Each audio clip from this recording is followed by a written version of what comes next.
galera, sejam bem-vindos para mais um vídeo aqui no canal. E hoje iremos falar sobre a filosofia da ciência. Vamos passar uma visão geral sobre a filosofia da ciência e falar de três super importantes filósofos desse ramo da filosofia, sobre Bachelard, Kuhn e o Popper. Então, se você gostou desse estilo de vídeo, já deixa o seu like aí, se inscreve no canal para não perder nenhum vídeo. E deixa aí nos comentários o que você quer ver aqui no canal. Então bora logo pro vídeo. Na filosofia da ciência a gente quer estudar, quer descobrir como se estrutura uma teoria científica e também debater quais critérios que validam ou não uma teoria científica. Nesse estudo temos algumas concepções que a gente precisa saber.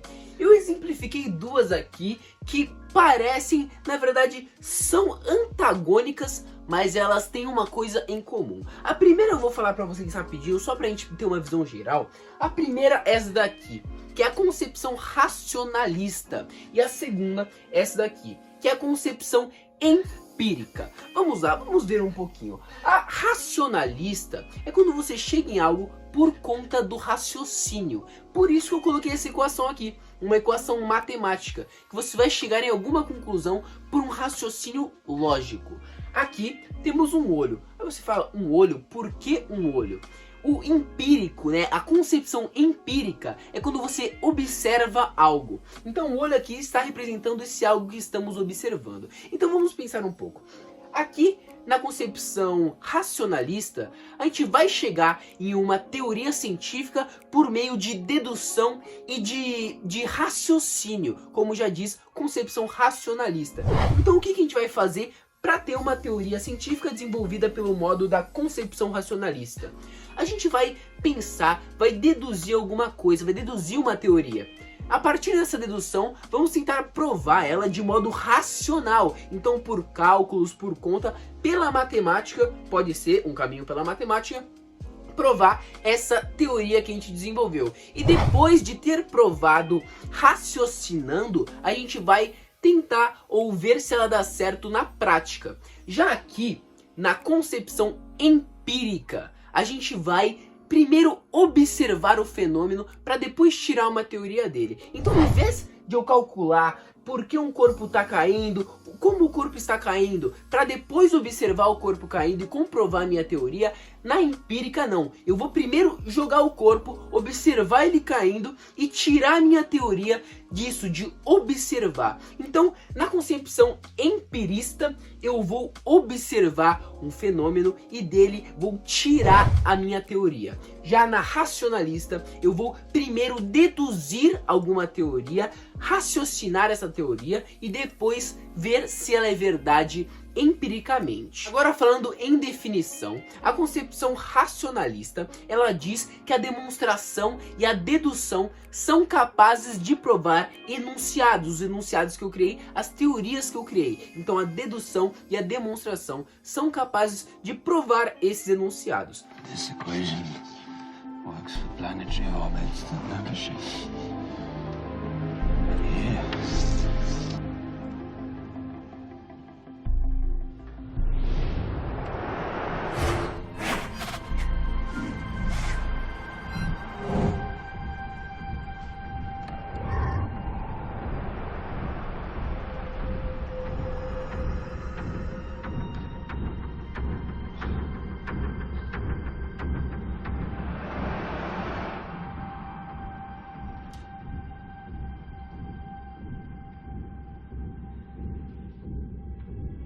E a empírica, a concepção empirista, diz que por meio da observação, da prática do fenômeno, a gente consegue tirar a teoria científica. Então a teoria científica, ela se faz por meio da observação de algum fenômeno.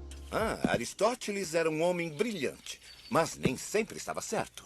Como é? Por exemplo, Aristóteles dizia que um objeto mais pesado cai mais rápido do que um mais leve. Você acredita nisso? Acredito. A menos que prove o contrário.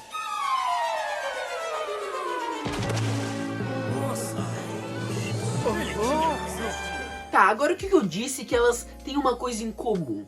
As duas defendem que a ciência é uma coisa que pode ser entendida, pode ser compreendida e é uma coisa como se fosse exata, uma coisa absoluta. Então as duas partem do pressuposto que elas conseguem chegar na ciência absoluta, ter ali o entendimento da ciência por si só. Agora a concepção que vai na contramão dessas duas é a construtivista. A construtivista, ela não pensa que a ciência é algo absoluto. Pelo contrário, ela pensa que a ciência não é absoluta e que a gente pode aproximar o máximo da ciência, mas nunca vamos saber ela exatamente como ela é. Então a gente vai sempre estar melhorando como a gente conhece a ciência, mas nunca vamos ter uma ciência absoluta. É uma coisa mutável e que não temos o total conhecimento sobre ela. No meio de todas essas concepções tem mais uma ainda, que é a progressista. Essa progressista, ela acredita que a ciência ela se desenvolve como se fosse uma escada, que a gente vai melhorando e lapidando os conceitos científicos, as teorias, e a ciência vai subindo como se fosse uma escada. Mas Thomas Kuhn ia totalmente contrário dessa teórica. Ele pensava e acreditava que a ciência não, a ciência ela se dava por revoluções científicas. Então a ciência estava nesse patamar. Aí no dia seguinte ela já tinha crescido esse patamar, então tinha revoluções, do nada alguém descobria alguma coisa e revolucionava o jeito que a gente pensa. Então quem é progressista acredita que a ciência ela cresce como se fosse, acreditava, né, que a ciência ela cresce linearmente, uma coisa assim que vai sendo lapidada. Já Thomas Kuhn não, ele é contrário disso, ele acreditava que do nada, pum, a gente conseguia fazer uma revolução e aprender uma coisa que explica uma coisa que a gente nem imaginava que era uma coisa possível de ser explicada. Por exemplo, antigamente acreditavam que a física newtoniana explicava a ação dos corpos em todo o universo.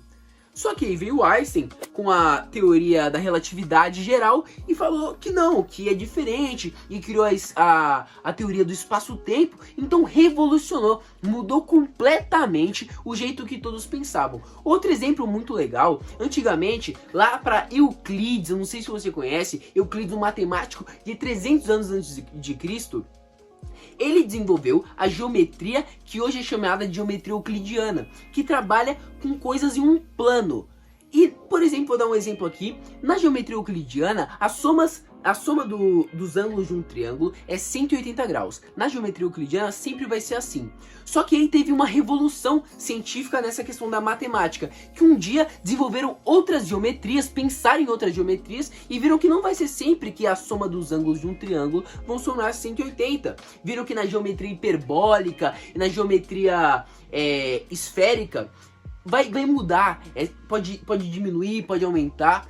Então você vê que uma hora todos acreditam em algo e no dia seguinte, bum, alguém já desenvolveu uma outra coisa, uma ideia que revoluciona a ciência. Então Thomas Kuhn acreditava nisso, de revolução científica. Como a gente vai saber se uma teoria é considerada científica, não é considerada científica? Aí tinha uns verificacionistas. Esses acreditavam que se você conseguisse provar empiricamente, então se você conseguisse mostrar, ó, aqui a minha teoria tá funcionando, ó, realmente tem gravidade, o corpo tá caindo, isso seria considerado uma teoria científica. Mas Karl Popper foi contrário a isso. Ele criou o conceito da falseabilidade. O que seria isso? Vai parecer até estranho, mas ele disse que para uma teoria ser científica, ela tem que ser possível de ser falseada.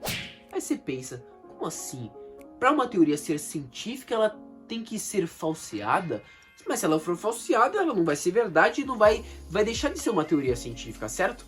Na verdade não é assim. Só porque ela pode ser falseada não quer dizer que ela realmente é falseada, que ela é falsa. Na verdade não. Ele diz que, por exemplo, se eu disser aqui pra vocês, amanhã vai chover ou não, isso não pode ser considerado uma teoria científica na visão de Popper. Por quê? Porque isso não tem uma verdade, não tem como ser mentira, né? Amanhã vai chover ou não. Ou chove ou não chove. Então essa é a falseabilidade. Isso daí, de chover ou não amanhã, não tem como ser falseado. Ou chove ou não chove. E como eu afirmei que vai chover ou não vai chover, não tem como você falsear isso daí, não tem como você dar argumentos contrários a essa teoria. Então seria uma teoria que está absolutamente certa. E na visão dele, isso não pode ser considerado uma teoria. Então o que seria uma teoria científica? Teoria científica seria você falar, amanhã irá chover. Então eu criei essa teoria, você pode contra-argumentar que não vai chover. Essa é a minha teoria, que vai chover. Se você falar que não vai chover, você consegue falsear. Se chover, eu estava certo, minha teoria se verificou. Se não chover, você tinha como contrariar-me de que poderia não acontecer, entendeu? Então, na visão de Popper, da falseabilidade, uma teoria tem que poder ser falseada. Mesmo que ela seja verdade, tem que poder dar argumentos que façam que ela não seja verdade. A teoria é basicamente essa. Então eu quero deixar um pouco mais exemplificado pra gente e agora bater mais um papo mesmo sobre aqui a concepção racionalista e a concepção empirista. Se a gente for ser empirista, a gente vai falar que a Terra é plana. Você enxerga a curvatura da Terra? Eu olhando no horizonte não enxergo a curvatura da Terra. Então, na concepção empirista a gente vai falar a Terra é plana. Na concepção racionalista não. O matemático ele vai conseguir calcular que a Terra não é plana. E deixa eu ter uma coisa que eu quero mostrar pra vocês, que eu li nesse livro aqui que é de matemática, até deixei aqui marcado com um papelzinho, aqui vai falar mais como é que provaram que a Terra não é plana, né? Como que Aristóteles provou que a Terra não é plana. E eu quero falar só um pouco pra vocês como é que foi isso e pra vocês verem como que parte o raciocínio, né? A concepção racionalista. Aqui não teria como a gente ver que a Terra não é plana, só se a gente saísse do planeta para ver. Já aqui a gente vai ter a certeza que ela não é plana através do raciocínio. Isso daqui não tem a ver com a filosofia da ciência, é mais a ver com matemática e história da matemática, mas eu acho muito interessante trazer aqui pra gente. Ó, eu vou falar aqui tem o desenho, eu vou exemplificar bastante. Vamos lá. O Aristóteles, ele percebeu que quando ele estava em Alexandria, ao meio-dia ele percebia que a sombra de qualquer coisa que ficasse no chão, qualquer coisa, era exatamente reta. Então não tinha sombra ao meio-dia. E ele percebeu que uma cidade um pouco longe dessa, quando ele estava lá, exatamente ao meio-dia também, tinha sombra. Então, se a Terra fosse plana, o Sol tinha que iluminar todo mundo igual. Se aqui, na minha cidade, Alexandria, não tem meio-dia, não tem sombra nenhuma. Em outra cidade, um pouquinho longe, tem sombra, eu fui lá e vi que tinha sombra ao mesmo horário, a Terra não pode ser plana, ela só pode ser esférica. Então, pelo raciocínio, pela concepção racionalista, ele viu que realmente a Terra ela não era plana, ela era redonda. Então vocês viram, ó, empirismo, eu tenho que ver, eu tenho que saber que aquilo realmente aconteceu visualizando. Racionalismo, eu tenho que racionalizar, raciocinar, aqui pensando na matemática, raciocinar e ligar os pontos e chegar em alguma conclusão. Então galera, esse foi o vídeo aí, se você gostou, deixa o seu like, falei aqui um pouco de filosofia da ciência, trouxe um pouco aqui de matemática, ainda recomendo esse livro aqui que é muito bom. E é isso, se você gostou do vídeo, deixa o like aí, se inscreve no canal para não perder nenhum. Um beijão e tchau, tchau, até o próximo vídeo, valeu, tchau, fui!